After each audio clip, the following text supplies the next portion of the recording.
Mais quelqu'un dit c'est lui, c'est pas toi. Le voleur, c'est le diable. Tout le monde dit le diable. Donc, il faut enlever le voleur, il faut mettre le diable. Là, ils vont bien comprendre. Oui. Le diable. Le diable, tout le monde dit le diable. Il fait quoi? Ne vient que pour dérober, égorger et détruire. Il ne faut pas lire ça choco, il faut lire ça correctement. Le diable Le diable. ne vient que. Il vient où? Est-ce qu'il vient dans les rivières? Non. Il vient dans la vie des êtres humains. Pour faire quoi? Dérober. Quand il vient, il regarde dans ta vie. S'il y a mariage, il fait quoi? Il vole. Ça on dit dérober. S'il y a la prospérité, il vole. S'il y a la santé, il vole. S'il y a quoi encore? La joie, il vole. Il y a des gens, tu les vois, ils sont jolis, ou bien ils sont jolis, mais ils sont toujours énervés. C'est le diable qui a volé ta joie. Tu dis, moi j'aime m'énerver. C'est pas toi, c'est le diable. Donc le diable, et moi ce qui m'étonne, c'est lui, prophète. Mais c'est lui, il vient toujours le premier. C'est ça, il ne comprend pas. Mais je ne comprends pas. Ça dit, Toto Konamba, tu vois, non? Mais on est là comme ça, au lieu d'attendre, lui, il vient le premier. Le premier. Ça dit qu'un coup, c'est lui qui vient. Il apparaît en même temps. Et quand il apparaît, il n'apparaît pas pour faire de bonnes choses. Quand il apparaît, une fois qu'on dit le diable a apparu quelque part, c'est les problèmes en même temps. Je ne sais pas si tu as remarqué ça. Je n'ai jamais vu le diable apparu quelque part et puis il y a eu la paix. Jamais. Donc la Bible nous dit pourquoi c'est comme ça. C'est comme ça parce que quand lui il atterrit, il vient que pour voler, égorger et détruire. Détruire la vie de qui? Des êtres humains. Lazare, tu peux imaginer ça?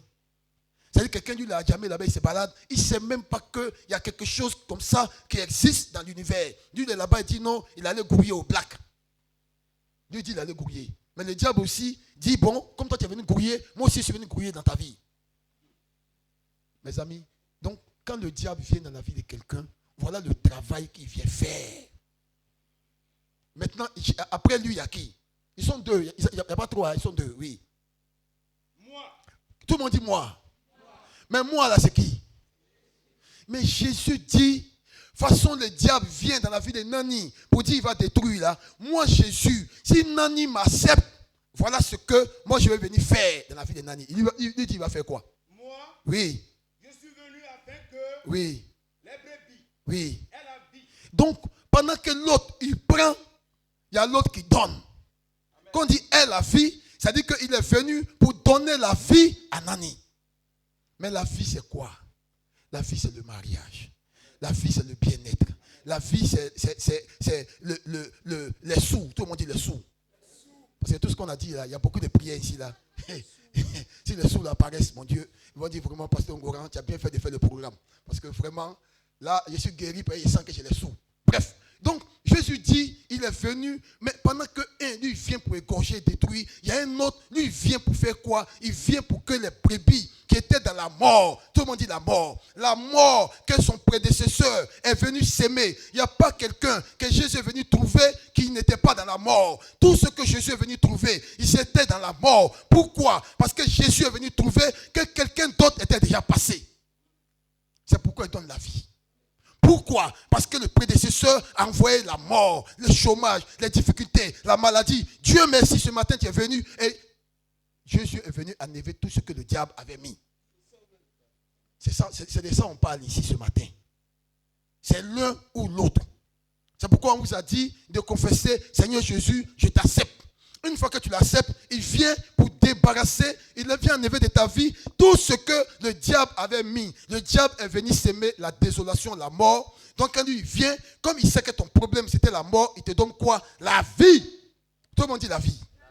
Mais quand il te donne la vie, qu'est-ce que la vie produit qu'est-ce que la vie que Christ donne produit dans la vie de Toto Konamba? La suite. Et qu'elle soit dans l'abondance. Une fois que Toto Konamba reçoit la vie de Jésus, il est obligé d'être dans ce qu'on appelle l'abondance. C'est ce que Jésus est venu faire. Donc, mes amis, voilà ce qui se passe dans la vie des êtres humains. Soit à l'instant où on parle, toi ça ne te concerne plus, parce que Jésus vient d'atterrir dans ta vie, il vient de faire du bon boulot. Mais ceux qui sont à Djamé, qui ne savent pas, le diable a atterri dans leur vie, il est en train de détruire leur vie. Et peut-être, Dieu merci, si on fait la prochaine culte de guérison, Dieu merci, tu vas les inviter pour qu'on puisse aussi leur donner la vie. Bref, Mais imaginez cette histoire-là. Tu vois comment l'histoire est simple, non? Allons-y dans Jean 9, verset 1. C'est la même histoire qui continue là-bas, dans Jean 9, verset 1. Les deux acteurs, là, ils vont se retrouver encore dans la vie de quelqu'un. Oui. Qui en passant un mort aveugle de naissance. Ouais. Ses disciples lui firent cette question. Ils ont vu quelqu'un, parce que quand on lit comme ça, toi tu ne comprends rien. On dit aveugle, il faut dire aveugle. Mais ferme tes yeux, ferme tes yeux. Tu vois quoi? Mais tu peux imaginer quelqu'un qui est comme ça depuis, il est né, il est dans le noir. Tu peux imaginer ça? Ok. Donc, le gars, il est dans le noir. Donc, ça veut dire que lui, sa vie est ténébreuse. Rien ne va. Tout est dans le noir dans sa vie. C'est ça, non? Donc, qui a atterri là? C'est le voleur ou bien c'est Jésus? Non. Qui a atterri pour que lui soit dans le noir? Il faut retenir l'histoire. Hein? Ok. Maintenant, on pose une question à Jésus. On dit, bon, comme toi tu dis que tu as quitté chez Dieu, donc toi, on sait que tu es un sachant. Dis-nous, aujourd'hui là, voilà quelqu'un, il est né, c'est pas comme s'il est devenu aveugle. Il est né, bébé, il n'avait même pas encore fait de faute, rien. Comment se fait-il qu'il est né aveugle? Toi et puis ton papa Dieu là, comment vous vous débrouillez pour rendre un bébé aveugle? Est-ce que ce sont ses parents qui ont péché? Parce qu'ils ne peuvent pas comprendre que le bébé qui n'a rien fait là, il soit né aveugle. Ils ne connaissent pas le diable. Le diable s'en fout des bébés. Même si tu es dans le ventre de ta maman, le diable lui est venu pour égorger et détruire. Le diable a trouvé le pauvre bébé dans le ventre de sa maman. Le bébé n'avait rien fait. Personne n'a fait quelque chose. Le diable a atterri là-bas pour aller donner l'aveuglement à un bébé. Tu peux imaginer comment ça est mauvais? Mais un bébé, on peut quand même dire, non, monsieur le diable, écoutez, quand même, c'est un bébé. Le diable dit, il s'en fout. Le diable est méchant. Hein? Quand on te dit de pardonner, il faut pardonner. Hein? Parce que si le diable te saisit de ton dossier pendant que tu ne pardonnes pas, tu es foutu. Hein? Comment un bébé comme ça, bébé, lui il est allé et puis il trouve qu'il n'a même pas trouvé un autre problème, hein? Aveuglement. Mais si quelqu'un est aveugle, il peut travailler, il peut se marier facilement. Est-ce que sa vie est obligée d'être difficile? Donc le diable, il regarde qu'est-ce qui peut gâter sa vie un coup. Il sait que c'est l'aveuglement, il donne l'aveuglement. Bam. Et le pauvre, il est aveugle. Maintenant, donc, on continue la lecture. Ses disciples lui disent oui. Cette question. Oui. Rabbi, oui. Qui a péché? Cet homme ou ses parents? Ouais. Pour qu'il soit né aveugle? Eux disent forcé, peut-être quelqu'un a péché. Sinon, ce n'est pas normal. Oui. Jésus répondit. Oui. Ce n'est pas que lui ou ses parents aient péché. Écoutez, hein. Oui. Mais oui. c'est avec que les œuvres de Dieu. Les œuvres de Dieu. Tout le monde dit les œuvres de Dieu. Il y a les œuvres du diable et il y a les œuvres de Dieu. Donc, je suis en train de dire, laissez le péché là où il est. Aujourd'hui, ce n'est pas un coup sur le péché. Aujourd'hui, c'est un coup sur ce que le diable sait faire et ce que Dieu sait faire. Quand le diable vient dans la vie de quelqu'un, c'est les ténèbres partout, c'est les noirs partout, c'est les difficultés partout. Ça dit que ça, ce n'est pas les œuvres de Dieu. Donc ne mentez pas sur Dieu pour dire que c'est parce qu'il a péché que Dieu a mis aveuglement sur lui. Dieu n'a rien à voir avec son aveuglement. Les gens sont là, tout ce que Dieu fait, bon, c'est faux. Tout ce que Dieu fait, effectivement, c'est vrai, mais ce que le diable fait est mauvais. Puis le diable finit de faire quelque chose et on s'en mentit sur Dieu. D'après Bishop, généralement, quand les gens disent tout ce que Dieu fait est bon, c'est quand il y a une vilaine chose.